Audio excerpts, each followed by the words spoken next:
KP के पाकिस्तान में एक खुदकश धमाका हुआ है जिसमें 5 चाइनीज की जानें गई हैं और इसके साथ साथ बलोचिस्तान में भी नेवी बेस के ऊपर भी एक अटैक किया गया है जिसमें बहुत नुकसान देखने को मिला है। रात देर तक वहां पर फायरिंग होती रही, 12 से ज्यादा वहां पर बम धमाके हुए और बीएलए ने जी इस धमाके की और इस अटैक की जो है रिस्पॉन्सिबिलिटी को कबूल किया है। बड़ी अपसेटिंग न्यूज़ आ रही है पाकिस्तान से।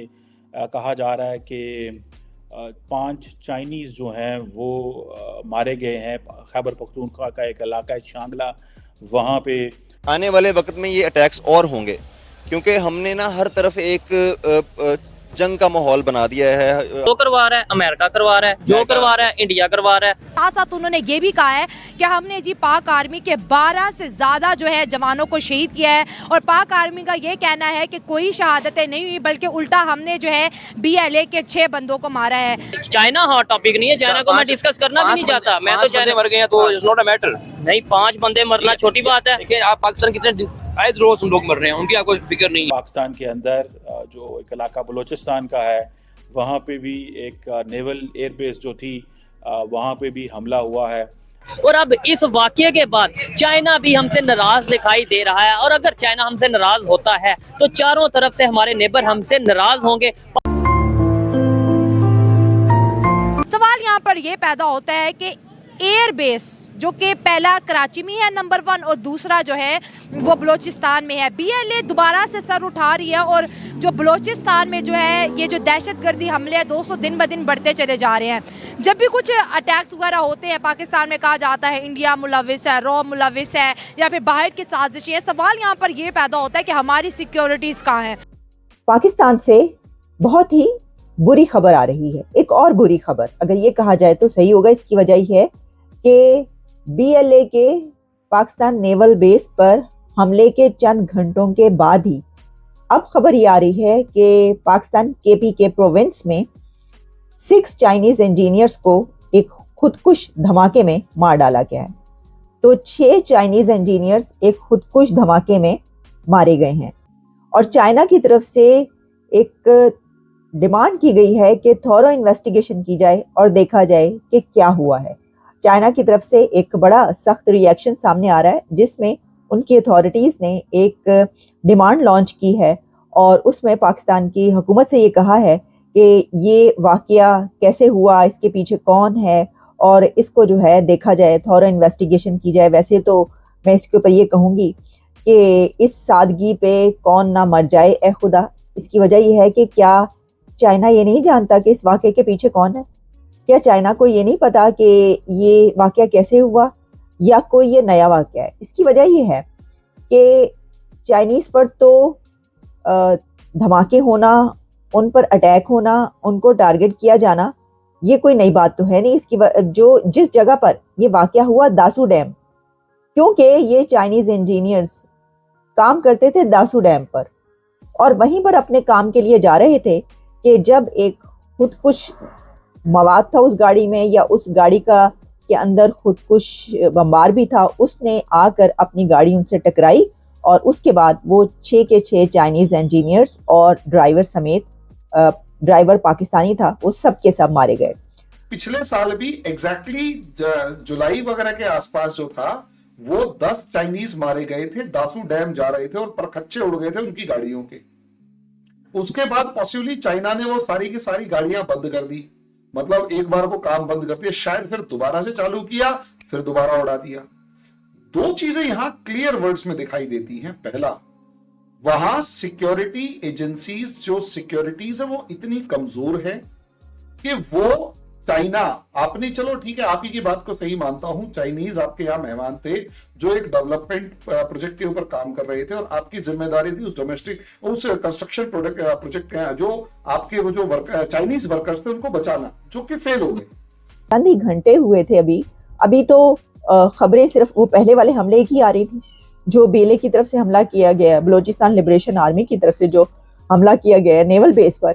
अभी तो पूरी रात उसी की जंग जारी रही है, दुबदू जंग हुई है कई घंटों तक, 6-8 घंटे, पता नहीं कितने घंटे वो जंग जारी रही। कहा गया वहां पर बाकायदा जो है ऊपर हेलीकॉप्टर्स आ गए और एक जंग का माहौल नजर आ रहा था। इस तरीके से वो एक आवाजें आ रही थी, धमाके हो रहे थे।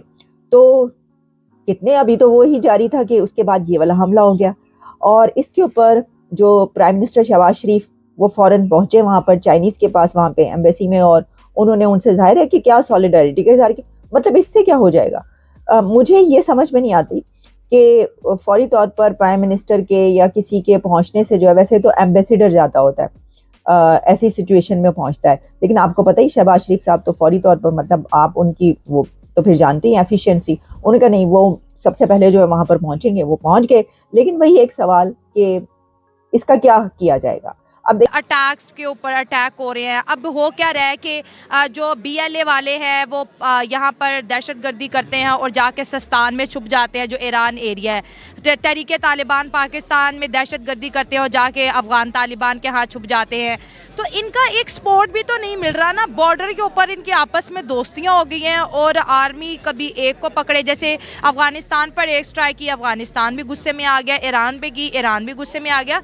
अब ये गवर्नमेंट करे तो करे क्या, और इनकी पॉलिसीज़ क्यों फेल हो रही हैं? बात यह है कि बलूचिस्तान के अंदर जो गवर्नमेंट की पॉलिसीज़ है, या गवादर की अगर ख़ास आप बात कर रहे हैं, तो वो इसलिए हम ओवरकम नहीं कर सके क्योंकि हम देखो, अगर आपने टेररिज्म के ख़िलाफ़ एक जंग लड़नी है तो सबसे पहली आपकी पॉइंट ये होनी चाहिए कि आपके अपने लोग आपके साथ कितने खड़े, सही है, उनकी ट्रस्ट डेवलपमेंट वो आपके साथ होना चाहिए। मसला गवादर के अंदर ख़ासकर जो इश्यूज़ बने हुए लोकल्स के, नेटिव पीपल के, वो ये है कि गवर्नमेंट की जितनी पॉलिसीज़ है वो गवादर सिटी के है, जितने भी है, उनमें लोगों की जो कंसर्न है उनको एड्रेस किए बगैर गवर्नमेंट ने इनिशिएटिव्स लिए, तो वहाँ पे फिर जो लोकल पॉपुलेशन है उनकी कंसर्न एड्रेस नहीं होते। जब वो एड्रेस नहीं होते तो उनके जो ट्रस्ट डेफिसिट आ जाता है वो गवर्नमेंट के साथ आ जाती है। तो टेररिज्म के ख़िलाफ़ अगर आपने जंग करनी है, लड़ना है, तो सबसे पहले आपकी पॉइंट होनी चाहिए कि रिकॉन्सिलिएशन।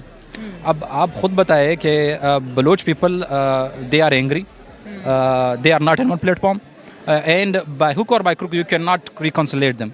सो पहली पॉइंट ये होनी चाहिए, अगर आपने फेलियर से बचना है और ख़ासकर टेररिज्म के हवाले से, तो आपको लोकल जो पॉपुलेशन है उनकी कंसर्न्स को एड्रेस करना है। अब ये जो आर्म्ड दहशतगर्द हैं वो इस वक्त पाकिस्तान के एक फुल फ्लेज उन्होंने एक मिलिटेंट ऑपरेशन जो है वो शुरू कर दिए हैं।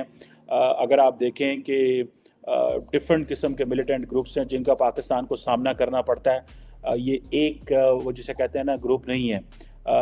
आप एक तरफ देखते हैं कि TTP है, तहरीक तालिबान पाकिस्तान है, दूसरी तरफ आप देखते हैं बलोच इंसर्जेंट्स हैं, फिर आप देखते हैं दाइश खुरासान है।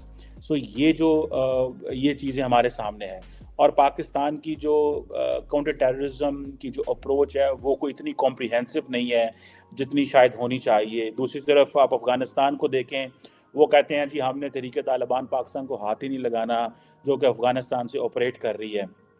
जिसे वो कहते हैं ना, अब ये पाकिस्तान की जो काउंटर टेररिज्म और जो काउंटर इंसर्जेंसी रिस्पॉन्सेज हैं, अगर देखा जाए तो बहुत सारे लोग इस पर क्रिटिसिज्म करते हैं कि ये एडहॉक रहे हैं, इनकंसिस्टेंट रहे हैं, और ये एक नया इंटरनल सिक्योरिटी फ्रेमवर्क जो है उसको जनरेट करने की ज़रूरत है if we really want things to improve. अगर आप देखें कि ये जो आप इनको दो हिस्सों में तकसीम कर सकते हैं दहशतगर्द जमातों को। एक हिस्सा तो वो है जिनको आप फेथ बेस्ड मिलिटेंट ग्रुप्स कहते हैं, और दूसरा हिस्सा वो है जिनको आप एथनिक जो मिलिटेंट्स हैं वो ये कह सकते हैं। ये पाकिस्तान के लिए एक ऐसा चैलेंज है जिसको मैं समझता हूँ कि ये जल्दी ख़त्म नहीं होने वाला। ये जिसे कहेंगे 2023 बड़ा ख़तरनाक पाकिस्तान के लिए रहा है। हमेशा वहाँ पे मिलिटराइजेशन रखी है, वहाँ पे हमने चीज़ों को पावर के थ्रू कंट्रोल करने की कोशिश की है। कभी भी हमने उनको उस जो बड़ा जो मेन स्ट्रीम पोलिटिकल एक प्रोसेस है उसका हिस्सा नहीं बनने दिया, या फिर हम वहाँ पे ऐसा करते हैं कि सिक्योरिटी इस्टेब्लिशमेंट वगैरह जो है वो पपेट गवर्नमेंट्स बिठा देती है और ऊपर से बैठ के कंट्रोल करती रहती है। तो ये जो सारी हमारी स्टेट की सिक्योरिटी और पोलिटिकल पॉलिसीज़ हैं उन्होंने कहीं ना कहीं बैकफायर तो करना ही। जय हिंद दोस्तों, जैसा आपने वीडियो में देखा कि पाकिस्तान के खैबर पख्तूनख्वा में एक काफी तगड़ा अटैक हुआ, जिसमें पाकिस्तान के एक नागरिक के साथ साथ चाइना के 5 इंजीनियर भी मारे गए, जिसके बाद पाकिस्तान में काफी ज्यादा भूचाल आ गया। वहीं दूसरी तरफ बलूचिस्तान में भी पाकिस्तान के एक बड़े नेवल बेस पे अटैक हुआ, जिसको BLA ने किया, जिसे देख करके पाकिस्तानी आर्मी काफी ज्यादा खौफ में, क्योंकि एक तरफ जहाँ पे पाकिस्तान में आतंकवादियों का अटैक काफी ज्यादा होता चला जा रहा है, वहीं दूसरी तरफ अब यह बढ़ करके पाकिस्तानी आर्मी के साथ साथ चाइनीज इंजीनियरों के ऊपर भी हो रहा है, जिससे चाइना और पाकिस्तान के बीच में काफी ज्यादा पाकिस्तान का या काफी ज्यादा बुरा हाल यह इसलिए हो पाया है क्योंकि पाकिस्तान पहले आतंकवादियों को पनाह देता था और उनको ट्रेनिंग देता था। अब वही आतंकवादी पाकिस्तानियों को और पाकिस्तानी आर्मी को काफी ज्यादा मारते हुए दिख रहे हैं। आपको बता दें, हमेशा पाकिस्तान बलूचिस्तान में काफी ज्यादा जुर्म करता रहता है। इसी की ताजा मिसाल यह है कि बलूचिस्तान लिबरेशन आर्मी पाकिस्तान के बड़े नेवल बेस पे अटैक किया और वहाँ पे उन्होंने 12 से ज्यादा पाकिस्तानी फौजी मारने का दावा भी किया और उसकी उन्होंने जानकारी भी दी, जिसे देख करके पाकिस्तानी मीडिया और पाकिस्तानी आर्मी काफी ज्यादा शॉक्ड है। वहीं दूसरी तरफ आपको बता दें, चाइनीज इंजीनियरों के ऊपर यह पहला अटैक नहीं है पाकिस्तान में, और आपको बता दें पाकिस्तान में इसके पहले भी चाइनीज इंजीनियरों को मारा गया था, जिसे देख करके पाकिस्तान में चाइना के लोगों ने काम करना बंद कर दिया था। और उसके बाद फिर जब चाइनीज इंजीनियरों ने काम शुरू किया तो फिर अब एक बार और 5 इंजीनियर मारे गए, जिसके बाद अब चाइना और पाकिस्तान में काफी ज्यादा तनाव बना हुआ है। आपको यह वीडियो कैसा लगा कमेंट में अपनी राय जरूर दें और ऐसे ही मजेदार वीडियो देखने के लिए हमारे चैनल को सब्सक्राइब करना ना भूलें। जय हिंद, जय भारत।